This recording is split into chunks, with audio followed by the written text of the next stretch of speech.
La ceba, tal com sabem, és un aliment que acostumem a menjar en diferents àpats. És ric en minerals, calci, magnesi, fòsfor i, sobretot, potassi. Aquesta ens ajuda a la nostra circulació. A més, conté propietats diürètiques i depuratives. La ceba és molt bona per la salut, però per què plorem quan la tallem? Et sap greu matar-la? Problemes d'autoestima?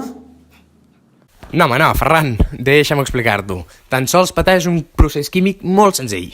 Com bé saps, les arrels de les plantes són les encarregades de portar els nutrients necessaris pel correcte desenvolupament d'una planta, i en la ceba passa exactament el mateix. Així doncs, les arrels de la ceba absorbeixen sulfats, nitrats, fosfats, i els sulfats són els que ens interessen. Quan els absorbeix, el que fa és distribuir-los al llarg de totes les cèl·lules de la ceba, i d'aquesta manera s'ajunten formant els aminoàcids sulfòxids.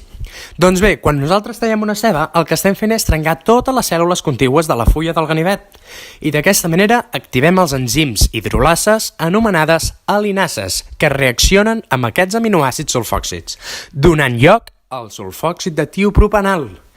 Aquest sulfòxid de tiopropanal s'evapora i queda incrustat a l'aire, i aquest, quan entra en contacte amb els nostres ulls, les neurones sensorials reben aquest estímul corrosiu i el cervell s'encarrega d'elaborar la resposta, que ni més ni menys és plorar. Doncs bé, Ferran, ara ja saps per què plorem. I ja ho veus, trobem química allà on menys esperem.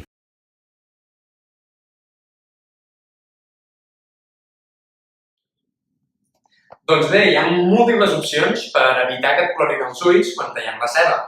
Una d'elles seria, per exemple, tallar-la sota l'aixeta. D'aquesta manera aconseguiríem que el sulfòxid de tiopropanal, aconseguit amb la reacció amb l'enzim, doncs aconseguiríem que no passés a l'aire. D'aquesta manera no hi hauria contacte amb els ulls i no es produiria el plorar. Una altra opció seria congelar la ceba, ja que d'aquesta manera desnaturalitzarien els enzims i no farien la seva funció en la reacció.